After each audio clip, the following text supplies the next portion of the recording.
Hello and welcome back to the podcast. I'm your host, Dr. Russell Sharp, and this is another one of those podcasts where I will record the same episode for Hydroponics Daily, Grass Me Up, the Lawn Care and Sports Turf podcast, and Serial Killers for arable growers. And the reason I'm going to do it across three is because it's a really exciting topic. I'm going to talk about a new root stimulant we're developing. We haven't launched it yet. You can't buy it. I may be able to give you a cheeky free sample if you're interested, but that's about as far as it goes. But I'm really excited, so I want to give you an update on how we're building that and how we're going to develop that. Before we get to that, a couple of key updates. Obviously, the weather has been horrendous from a growing perspective. Yields in the fields are down because of the drought. Maize is looking terrible. When it comes to lawn care and sports turf, obviously we've had a massive hosepipe ban. Lawns are yellow. Most parkland golf courses are looking like a links course at the moment. But the rain has returned. So as of yesterday, there were thunderstorms, but massive amounts of rain dropped. And that in turn can cause its issues. If you're not using a wetting agent to get the water to penetrate the hydrophobic clay, then that's causing an issue. Probably going to take at least a week for the grass to really start growing and for crops to recover. And from a lawn care perspective, you won't see demand coming back from people until they actually get back in their garden. So when it's raining, you think, oh, it's rained. People are going to want to buy things and use services, but they're not until they get back in their garden. So they have to wait for the rain to stop. That's the ironic bit. From a hydroponics perspective, obviously that heat wave, 38, 40 degrees Celsius, if you're an indoor grower or in a greenhouse or a polytunnel, you can add at least 10 degrees Celsius to that, and so could have wiped out a lot of crops, and if not wiped the crop out, certainly reduced quality. So that's an interesting issue. Other things from weather perspective, in my industry, if you can survive that drought, then you can survive anything, because there's only two things that really, really impact our sales here at Eutrema, and that's prolonged droughts and Chancellors of the Exchequer's proposing tax changes, not doing tax changes, just sounding them out in the news. That will kill us for a day of sales. I don't know about you, if you're selling to the public, but that is just an absolute killer. Chancellor of the Exchequer and long, prolonged droughts. Winter, we're fine with. We can get away with winter. We can get away with loads of rain, but droughts. So if we can survive this, well, it's all gravy now because we've gone through it. So really happy with that. But a rain gauge to see, just because I was just wanting the rain so much. Bought one off Amazon. Don't buy a crappy, cheap rain gauge off Amazon. They don't work. First of all, they don't register small amounts of rain. The thermometer that's integrated didn't work. What was the other? There was one other flaw with it. Yeah, really, I don't care about the amount of rain. What I really care about is the soil moisture level. So if anyone's got any good suggestions of a rain meter that includes a soil moisture level and a thermometer, that would be really good, because that would really help me with planning. Things like that. So we can, because the sort of thing I do is sort of integrate weather into our marketing perspective. So if you've seen adverts, if you've seen one of them, you've probably seen a billion of them, because we do tend to retarget. And so that's what we sort of do. And if you're in the industry, if you're selling to the direct to consumer and you want any tips on that, give us a shout. So what else have we been doing?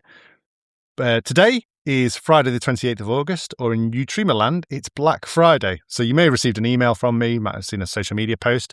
We're promoting humic acid today. Now the rain's returned. If you're on sandy soil, or if you've got sandy golf greens or sandy sports turfs or sandy soil in your farm, then humic acid is a really good product. Or if you're in hydroponics and you've got no soil at all, then humic acid and fulvic acid, fantastic product to put down, and will help with feeding beneficial microbes, absorption of nutrients, all the sort of things that the black material in soil normally does. So if you've got sandy soil, it's not normally dark black. That's the organic matter, and that's the benefits of that humus and the blackness. That sort of, you add that to sandy soils by adding humic acid, so a nice low dose of that. So we've got a Black Friday offer. I thought that would capture people's attention. If you use the code HUMIC15, all one word, on our website, you'll get 15% off any humic acid product or potassium humate granules if you're a farmer and you want to apply granules or dissolve your own product. So that's a really good one. So check out our Black Friday offer.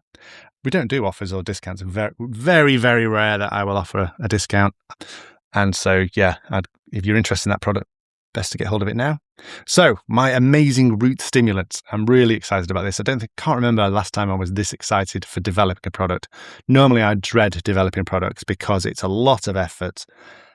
It's a lot of money to develop them. Even if you're not going to register them or patent them, still a lot of time and effort. And just the new labels and things like that. So you're talking thousands of pounds to launch a new product at the bare minimum. Pesticide, millions. So it's outside of our remit. And a patent product normally, at least £100,000. But we've got this amazing root stimulant, and it's looking to replace potassium phosphite, not phosphate, phosphite. And that's a product we already sell. However, its days are numbered, potassium phosphite, because it's not allowed to be sold in the EU anymore. And it's chemically similar to glyphosate. And so that's why people are going for it. No, there's no hazard data that says you should ban it, but it's an easy one for the EU to pick up. And as Keir Starmer and Andy Burnham both of them have looked to get closer aligned with Europe, I can see potassium phosphite going out the window. So rather than sit there and wait to be knocked over, we're going to develop a new root stimulant, and it's going to be better than potassium phosphite. Why is it going to be better than potassium phosphite? Because it works further downstream on the metabolic pathway that phosphite works on. So it's a product that is further downstream, and so is more targeted, more specific. It's also biodegradable and tank mix compatible, which phosphite wasn't. And it's so safe that it's food grade. And that's how good it is. And there's a really good story behind it as well. So there's a really good link there with other things that people will instantly recognize. So there's a good tie-in, there's a good story for the marketing. So I'm really happy about that. And the other thing I'm really excited about is that I'm actually going to patent it or patent this product, which I've never done before. I've never patented any of my products. It's all know-how. It's all secret ingredients, because as soon as you patent something, you tell other people how to make it, and they can just sell it and they can copy it, and they can just put the middle finger up to you and say, swivel on this, I'm going to copy your product, try and sue me. And unless you've got millions of pounds in the bank, it's very difficult to sue. However, with this one, it's such a good story, they can't sell the product without using the same story that I'm going to use to sell this root stimulant. And so that's why I'm going to patent it. And the other reason I'm going to patent it is previously it would cost you maybe £50,000, £80,000, maybe £100,000 to produce a patent. And that's conservative.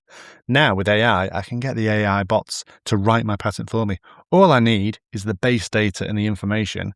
I can plug that in, might send it to a patent attorney to give it a once over, but certainly the costs have just fallen off a cliff. When we think about AI taking jobs, patent attorneys is the number one that it's taken. To do that, I'm going to have to test my product. Now, to make the product was remarkably easy for me because we do a lot of solubility and chemistry. But to test it, we're going to have to test it on 9 different plant species at least. That's because you can't get a patent on a product unless you've tested it on 9 plant species to say that the whole plant kingdom will respond to this product. So I have to use a diverse range of crops. I can't just say it works on tomatoes, therefore the patent covers wheat and cereals and also other crops. So doing it on 9 should improve nodulation as well in beans and pea crops. So that's really interesting. And it works in the same way as phosphite. So it won't promote just masses of roots and massive tap roots. So if you're like a carrot, it won't just produce a really long carrot. What it does is actually stops the growth of the bottom root, the meristem, the growth point, and encourages the growth of lateral roots. So a shallow, dense, shallow root system. And so that is of interest. Really, I think crops like wheat respond really well to phosphite. Other crops, not so much. Beetroot, that supposedly responds well, sugar beet, to phosphites. And so we'll be doing, and there it's a foliar treatment. So normally you think a root treatment you would apply to the roots, a root drench, but actually phosphites really well as a foliar. So we're going to do that. We're going to do split pot tests, which I used to do down at Lancaster University, where you split the root system into 2 different pots. You treat one pot completely different to the other, and then you pull the roots out to the system, and hopefully the one treated with the root stimulant will produce lots of roots. We'll also do a phosphite treatment just to check that it's a similar response. And so loads of experiments going on. I'm sat in the small office here at Eutrema HQ, which is now, because we've moved into our other unit, this is now the podcast studio, but it has also been commandeered as a propagation unit for seeds. So we've got various seeds trays stacked up, and hopefully next week they will have germinated. Took some wheat seeds from the local farmers seed store, and they were the first we did. Then we've done tomato, lettuce, carrot, onion. I've got peas and sweet corn arriving today, so that'll cover maize and all the legumes. So it's really exciting, and I'll keep you updated on how that's going. One of the other things about phosphite is it's often used as a sort of backdoor fungicide for controlling things like potato blights and other oomycete water mold diseases like Phytophthora. And this product won't have any fungicidal activity, which you might think, oh, that's a downside. But the fungicidal activity of phosphite has been used as a stick to bash it by not environmental groups, but regulatory groups. People who don't like biostimulants say that they are backdoor pesticides. So if we can replace phosphites, then that's really good. It's got global, because it would be patented, it's got global potential. So this could be a massive one for Eutrema globally. And it provides sort of the regulators and the registration bodies around the world with an alternative to phosphite. Now, a lot of times pesticides don't get banned because there's no suitable alternative to them. If there was a cheap and cheerful and environmentally friendly alternative to glyphosate, it would be banned tomorrow, but there isn't. So that's why it stays on. Not saying that glyphosate is bad, just saying that there's a lot of nematicides, are quite toxic, but they haven't been banned because there's no suitable alternative. So once we've got this alternative to phosphite, hopefully there'll be pressure for people to move to it. Hopefully we can win just on the agronomic and crop responses. I won't be pricing it any cheaper than phosphite, put it that way. It's a unique product. And then if we work with distributors and people like that, then they'll have exclusive access to the product as well. So if you are interested in a sample of this obviously if you're a broadacre farm, I'm not going to give you 20 litres as a sample for numerous reasons. But if you are a small grower and would like to trial a cheeky new root stimulant, then let me know. There might be other interesting responses as well, because it also has potential to induce plant defenses. So not a fungicidal activity, but potentially could induce plant defenses. So could have some novel activity that is different to the other sorts of elicitors we have, such as salicylic acid and chitosan. So really exciting times. If you've got any questions about root stimulants, then let me know. You will find it's certainly in, say, the hydroponic sector and in the lawn care and sports turf, there will be products that contain phosphite that don't say that on the bottle because they don't have to, because it's not classified hazardous. A lot of the, insert funky trade name here, powerful root builder products, if they're not brown like a seaweed extract, then they probably contain a phosphite. So this will be replacing that. We'll also look at shelf life stability and things like this, and tank mix compatibility as well, because they're all very important. Since I last spoke on the podcast, we have done a tank mix compatibility chart. One of my colleagues and myself spent just weeks and weeks and weeks in the lab creating a tank mix compatibility chart, which you can now find on our website. If you just Google Eutrema compatibility chart, you will find it. Every one of our products mixed with every other of the products, and to check whether they are compatible at the ratios we suggest with water. Not whether you can mix them neat. We never recommend that, making up your own potions.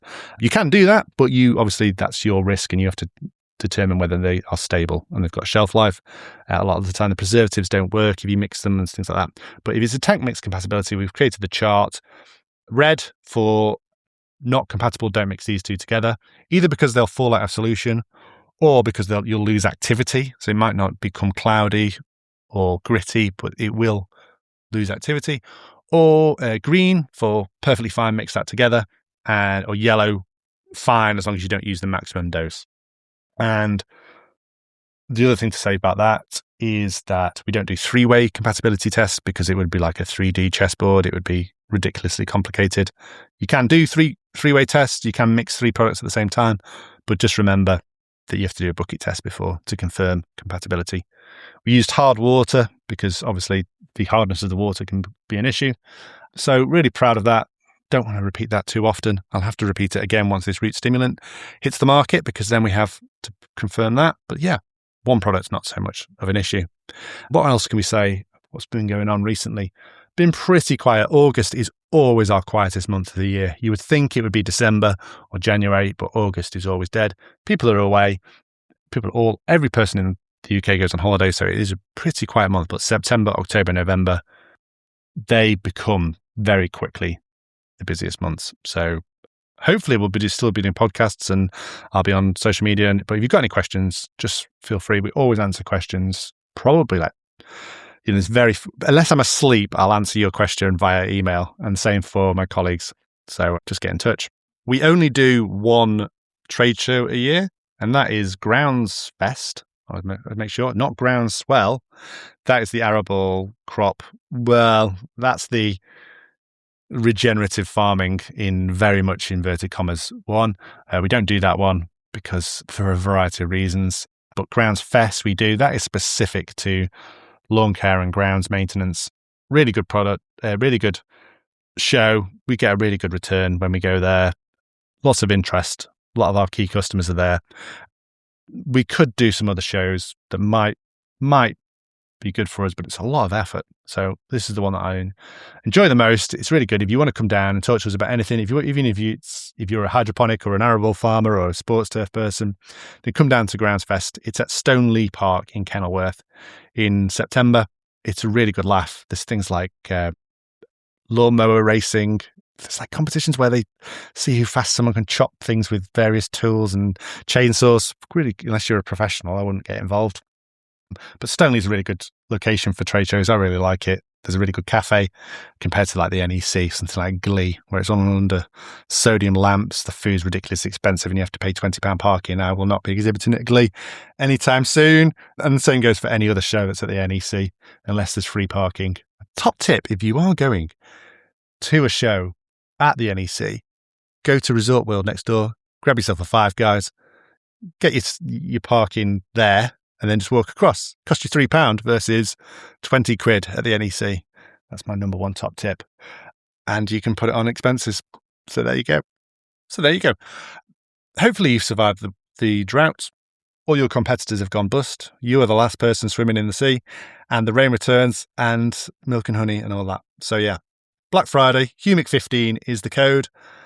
We've got a fabulous root stimulant coming. Hopefully we'll do some field trials on wheat, I'll have a speak to people in the industry, whether we'll be putting it down in the spring because we need all the data on the lab trials, the greenhouse trials, and the grow room trials first before we get a dose rate, because that's important. We need to know what dose rate we're going to get. Once we've got a dose rate, we'll go on a wheat crop, either a spring wheat or a winter wheat, and we'll probably invite some people who want to look at that to monitor the results.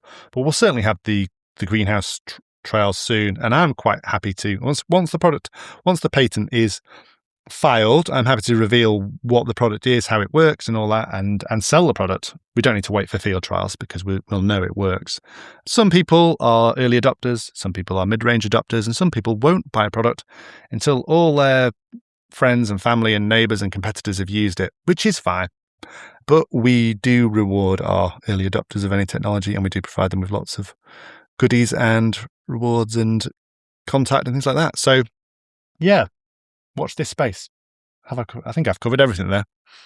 I would say I'm really into my golf at the moment. I've really got into golf. So if any golf clubs want any free samples in return for a round at your course in the Midlands, let me know. Playing at the Leicestershire golf course at the moment. We sponsor the 16th hole, and that's it. That's what I've forgotten about. My golf balls. I've bought 144 golf balls with the Eutrema logo on. They're green golf balls, which means they're ridiculously hard to find, which means I lose a lot of them. But when people do find them, on the back it says, waterlogged grass, we've got the solution at eutrema.co.uk. And so that's my new marketing effort. It's genius because when I tee off with my driver and I slice it into the woods, I know I can go, well, that's £2 spent on marketing, rather than, oh my God, that's £2 lost. I need to buy another ball. So that's my strategy. If you play golf and you would like some golf balls, let me know. I'll send you some in the post with your next order. They are Wilson golf balls. I need someone who's really good at golf to try them, because I don't know how long the text lasts on them, because I lose a ball about every 5 holes. And so I've never kept hold of a ball long enough to give it a really good whack around a couple of courses. Frustratingly, I played Brampton Park golf course with my good friend Adam, the pro there, and that's got a lot of streams. So I lost all my balls into the streams, lost about 4 balls into streams and ponds, which is no good for marketing because they're then lost. So if you are going to lose one of these golf balls and you get some off me, please lose them into the woods and the rough. Don't lose them into the water, because that's the last you'll see of them. The only good marketing spend if they're lost into the rough. All right. And don't lose them on some local municipality where people are too poor to actually afford Eutrema products. If they're using Miracle Grow and Dunlop balls, they're no good for marketing. We need people who are using Titleist Pro V1s normally to find these balls. We need people that, Wentworth and Loch Lomond and St Andrews to find them, but not American tourists. Oh, it's a sweet spot. All right, that's enough drivel of me talking about golf. Not everyone's into golf. Whatever sport you're into, I hope you enjoyed this weekend, whether you're watching or participating. The Premier League is back. Liverpool drew with Newcastle on MIT in Liverpool. You'll never walk alone. I'll see you on the next episode. Goodbye.